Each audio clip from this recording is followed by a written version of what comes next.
नमस्कार, मी सुनीता. सगळ्या माझ्या गोडताईंचं, मैत्रिणींचं आपल्या पुन्हा एका नवीन व्हिडिओमध्ये अगदी मनापासून स्वागत करते. सर्वांना श्री स्वामी समर्थ. तुमचा सगळ्यांचा आजचा दिवस खूप छान, आनंदाचा आणि आरोग्यदायी जाव अशी स्वामींच्या चरणी प्रार्थना करते आणि आजच्या व्हिडिओला सुरुवात करते. तर होळीच्या दुसऱ्या दिवशी म्हणजे धुलीवंदनाच्या दिवशी आम्ही खूप मज्जा केली. लहान मुलांपासून बायकांपर्यंत सगळ्या बायका पण रोजच्या आपल्या घरच्या कामांमध्ये बिझी असतात. तर असं काहीतरी सण वार असले तरच आपण एकत्र येतो आणि मौज मजा करतो. तर इथे आम्ही सगळ्यांनी खूप मज्जा केलेली होती. सगळ्यांनी रंग लावला, एकमेकांना पाण्याची होळी खेळली, खूप सारी मजा केली. सकाळच्या नाश्त्याचं आणि दुपारच्या जेवणाचं वगैरे सगळं बिल्डिंगमध्ये होतं, त्याच्यामुळे काही टेन्शन नव्हतं कामाचं वगैरे. पण सगळ्या फ्री होत्या. तिकडनं आल्यानंतर सगळ्यांनी फ्रेश होऊन छान मग दुपारी थोडा आराम केला, कारण खूप थकवा आलेला होता. आणि मग संध्याकाळी म्हटलं ही साडी इस्त्री करायची राहून गेलेली होती, ती ठेवून घेतली. आणि बाकीचे कपडे वगैरे पण होते, स्वेटर वगैरे धुवून ठेवलेले होते, ते म्हटलं बेडमध्ये ठेवून देऊ. आता वरती कपाटात पण भरपूर जागा लागते यांना ठेवायला, तर ते पण एका पिशवीत घालून बेडमध्ये ठेवायचे होते. तर ते आवरून घेतलं सगळं. वर कपाटात ठेवायचं म्हटलं म्हणजे स्वेटरांना पण खूप जागा लागते. उन्हाळा लागल्यामुळे यांचं काम संपलेलं होतं, तर हे काम आवरून घेतलं. त्यानंतर मग चहा ठेवायचा होता. दूध मी सकाळी तापवून ठेवते आणि फ्रीजमध्ये ठेवते थंड झाल्यावर, आणि मग संध्याकाळी छान साय आली की मग ती काढून ठेवते. संध्याकाळपर्यंत मस्त छान जाडसर अशी साय जमा होऊन जाते दुधावरती, काढून ठेवते. आणि 8-1 दिवसानंतर मग त्याचं तूप बनवून घेते. तर संध्याकाळची देवपूजा चहा पाणी झाल्यानंतर मग चहाची भांडे वगैरे आवरून घेतली आणि देवपूजा करून घेतली. संपूर्ण घरामध्ये धूप वगैरे दाखवला, ओवाळून घेतला. आणि त्यानंतर मग जे माझं वाचन असतं रोजचं, ते जर संध्याकाळच्या वेळेला कोणी आलं गेलं किंवा कुठे जायचं असलं तर मग त्यावेळी मात्र थोडंफार मध्ये राहून जातं वाचायचं. त्यावेळेला मग कधी कधी काय करायचं, आपण जेवण वगैरे बनवत असलो ना, तर मग मस्त छान मोबाईलमध्ये लावून द्यायचं आणि मंत्र बोलत बोलत आपला स्वयंपाक पण होऊन जातो आणि काम पण होऊन जातं.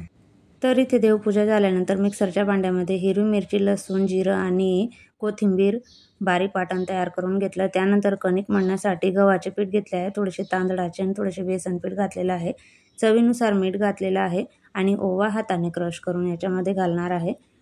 हळद घातली आणि आपण ज्याप्रमाणे आपले चपात्यांचं पीठ मळतो तसं थोडं थोडं पाणी घालून याची छानसर कणिक मळून घेतलेली आहे. छान कणिक मळून झाल्यानंतर त्याला थोडेसे तेल लावून व्यवस्थित मर्दून घ्यायची आणि 10 ते 15 मिनटं याला झाकण ठेवून आपण तसंच ठेवून द्यायचं. तर आपण वाटण तयार करून घेतलेलं होतं, हिरवी मिरची, लसूण, कोथिंबीर आणि जिरं याची, तर ते एका वाटीमध्ये काढून घ्यायचं. आणि आता आपण या भांड्यामध्ये वाटाणे करून घेणार आहोत बारीक. तर मी वाटाण्याचा पराठा बनवते. तुम्ही म्हणणार ताईने सांगितलंच नाही काय करते, तर वाटाण्याचा पराठा बनवते. तर वाटाणे इथं मिक्सरच्या भांड्यामध्ये करून घेणार आहे बारीक. वाटाणे बारीक झाल्यानंतर आपण गॅसवर कढई ठेवायची, त्याच्यामध्ये थोडेसे तेल घालायचे. तेल तापल्यानंतर त्याच्यामध्ये आपण वाटून घेतलेले हिरवी मिरची, कोथिंबीर आणि लसूण याची पेस्ट तयार केलेली होती ती घालून घ्यायची. आणि लगेचच त्याच्यामध्ये वाटून घेतलेला वाटाणा तो पण घालून घ्यायचा आणि व्यवस्थित परतवून घ्यायचं, म्हणजे पराठ्यामध्ये वाटाण्याची चव आपल्याला कच्ची लागणार नाही म्हणून. तर आता याच्यामध्ये आपण थोडासा चाट मसाला घालणार आहोत, चटपटीत लागायला पाहिजे म्हणून, आणि चवीनुसार मीठ घातलेलं आहे आणि मिक्स करून घेतलेलं आहे. आता गॅस बंद केला. हे सगळं होईपर्यंत आपली कणिक पण छान मुरून झालेली होती. तर आता आपण पराठे लाटून घेऊ. त्यासाठी कणिकेचे छोटे छोटे गोळे तयार करून घेणार आहे अगोदर. पुन्हा एकदा पाटल्यावर व्यवस्थित मर्दून हे पराठे आपण मुलांना टिफिनमध्ये पण देऊ शकतो किंवा सकाळी नाश्त्यासाठी किंवा संध्याकाळी कमी भूक असली त्यावेळेस असं करून घ्यायचं आणि देऊन द्यायचं. मुलांना चटपटीत पण होऊन जातं आणि जेवणात काहीतरी नवीन पदार्थ पण होऊन जातो. तर त्यासाठी अधूनमधून एखाद्या वेळेस भाजी करण्यापेक्षा वाटाण्याची तर पराठे केले तरी पण चालतात. ज्याप्रमाणे आपण पुरणपोळी लाटतो ना, तसंच आपल्याला करायचं आहे. चपातीची छोटीशी पोळी तयार करून घ्यायची आणि त्याच्यामध्ये आपल्याला हे सारण असं भरून घ्यायचं आहे चमच्याने आणि असं व्यवस्थित सगळीकडून कव्हर करून घ्यायचं, म्हणजे आतलं सारण बाहेर निघणार नाही आणि वरचा गोळा व्यवस्थित पॅक करायचा आणि मग पीठ लावून अशा पद्धतीने थोडंसं हाताने कणिकेचा गोळा पसरवून घ्यायचा आणि ज्याप्रमाणे आपण पुरणपोळी लाटतो ना तसंच अगदी हलक्या हाताने आपल्याला हा पराठा लाटून घ्यायचा आहे. जास्त जोर लावून लाटल्याने आतलं सारण बाहेर येतं.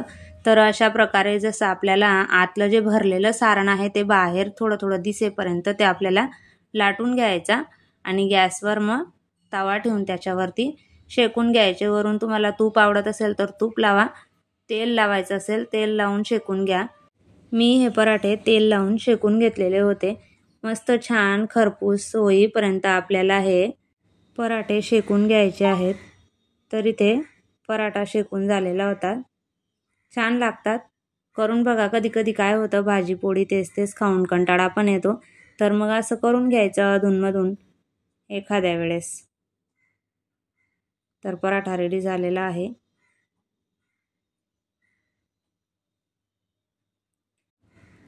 आता दुसरा पण पराठा मी सेम त्याच पद्धतीने लाटून घेतलेला होता आणि सारण भरून घेतलेलं होतं त्याच्यामध्ये.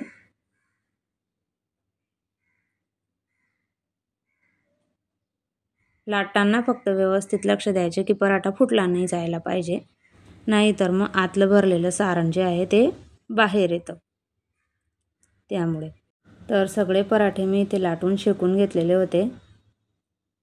या पराठ्यांना तुम्ही सॉससोबत खाऊ शकतात किंवा ठेचा वगैरे याच्यासोबत पण खाल्लं ना तरी चालेल.